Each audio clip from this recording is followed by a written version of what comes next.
పరమేశ్వరుని కోరికపై హిమవంతుని గృహమునకు వచ్చిన సప్తర్షులను హిమవంతుడు గౌరవించిన విధమును వివరించే శ్రీ కుమార సంభవము స్కందోత్పత్తి 11వ భాగము. సప్తర్షులతో ఈశ్వరుడు మీరు ఓషధిప్రస్థము అని పిలువబడే హిమవంతుని యొక్క రాజధానికి సత్వరమే కార్యసిద్ధికి బయలుదేరండి. తిరిగి మనమందరము ఈ కైలాసములోనే కలిసికొందుముగాక అని చెప్పాడు.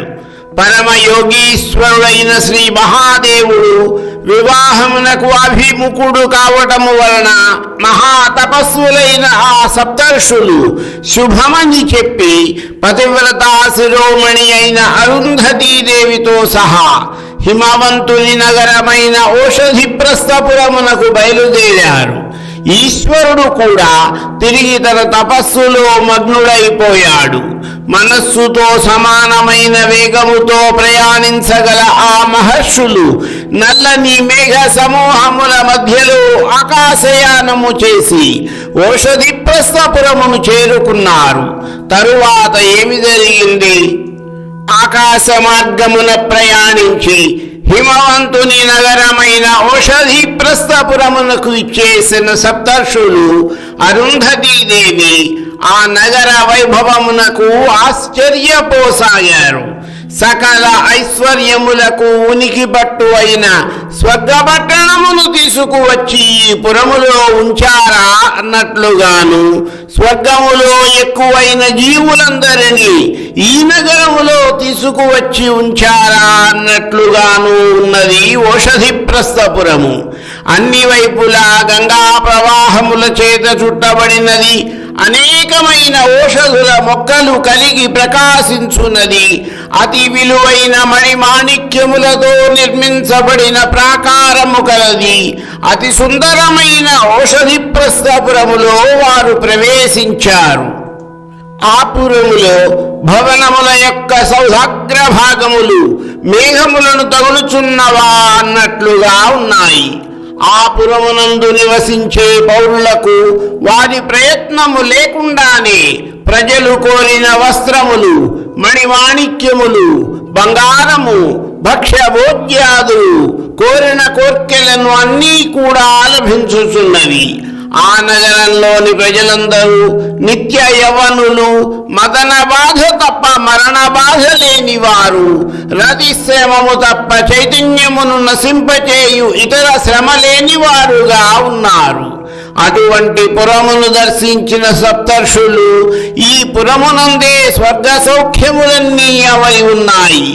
దీనిని చేరుటకు తపస్సు గాని పుణ్యము గాని అక్కరలేదు అని తలపోశారు. అగ్ని వలె తేజోవంతముగా ప్రకాశించు నిశ్చలమైన జడలు గల ఆ మునులను హిమవంతుని ద్వారపాలకులు ఆశ్చర్యముతో చూస్తూ అలాగే ఉండిపోగా వారు హిమవంతుని ఇంట ప్రవేశించారు. సముద్రములో అలలు ఒకదాని వెంట ఒకటి వచ్చినట్లుగా సప్తర్షులు అరుంధతీదేవితో సహా సూర్యబింబముల వలె ప్రకాశిస్తూ హిమవంతుని గృహమును ప్రవేశించగా హిమవంతుడు పూజా ద్రవ్యములను, ఇతర సంభారములను తీసుకుని తన అడుగులతో భూమిని కృంగజేస్తూ పూజ్యులైన మునివర్యులకు స్వాగతము చెప్పి వారిని గౌరవించి సత్కరించుటకు దూరము ఉండే వారికి ఎదురు వెళ్ళాడు. శాస్త్రోక్త ప్రకారము స్వాగత సత్కారములచే వారిని గౌరవించి పవిత్రమైన ఆచరణము కలిగిన ఆ మునులను హిమవంతుడు స్వయముగా దారి చూపుచూ తన అంతఃపురములోనికి తీసుకుని వెళ్ళాడు. వారిని ఉచితాసనములపై ఆసీనులను చేసి తాను కూడా ఆసనమును గ్రహించిన హిమవంతుడు వారికి అంజలి ఘటించి ఈ విధముగా పలికాడు.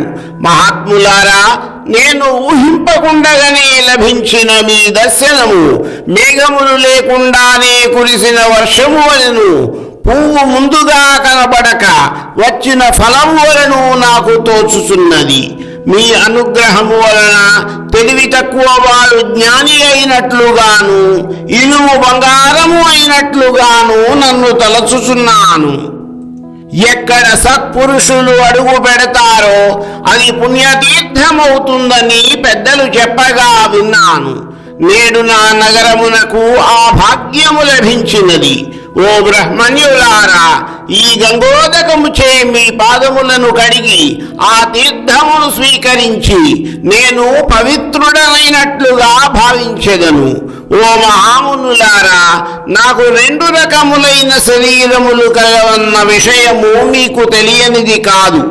నా జంగమాత్మకమైన శరీరము మీ యందు కలిగిన దాసభావము వలనను, నా స్థావరాత్మకమైన పర్వత శరీరము మీ పాదములచే స్పృశించబడుట వలనను, జంగమ స్థావరాత్మకములకు నా 2 శరీరములు కూడా మీ అనుగ్రహమునకు పాత్రులైనవి. ఇది నా భాగ్యము. తేజోరూపులు గౌరవనీయులు అయిన మీ యొక్క దర్శనము చేత కేవలము నా గుహలలో మాత్రమే దాగియున్న చీకటి తొలగింపబడుటే కాక నా మనస్సులో ఉన్న రజోగుణము తమః సంబంధమైన అజ్ఞానము కూడా తొలగిపోయినది. తమ వంటి మహానుభావులకు నేను చేయవలసిన పని ఏముంటుంది? ఒకవేళ ఉన్నా కూడా అది మీ ప్రభావం వలననే సిద్ధిస్తుంది. నన్ను పవిత్రుని చేయుటకే మీరు ఇచ్చటికి వచ్చినారని నేను భావిస్తున్నాను. మీరు దయచేసిన విషయమును దయచేసి నాకు అనుజ్ఞ ఇచ్చి నన్ను అనుగ్రహింపుడు అని ప్రార్థించి అక్కడనే ఉన్న తన భార్యాపుత్రికలను చూపి, మేము పర్వతరాజులము, ఈమె నా భార్య మేనాదేవి, ఈ కన్యారత్నము నా వంశమునకు ప్రాణమైన హైమవతి, మీకు కావలసిన కార్యము మాలో ఎవరి వలన జరుగవలెనో దయచేసి సెలవిండు. బాహ్య వస్తువులకు బంగారము రత్నములు మొదలగు వానిపై మీకు ఆశ ఉండదు కదా.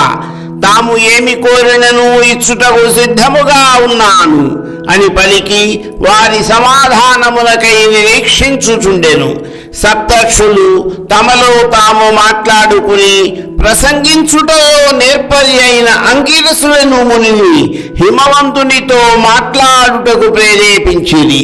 ఆ అంగిరసుడు హిమవంతునితో ఈ విధముగా పలుకనారంభించెను. మరికొంత కథా వివరణము నా తరువాతి భాగములో.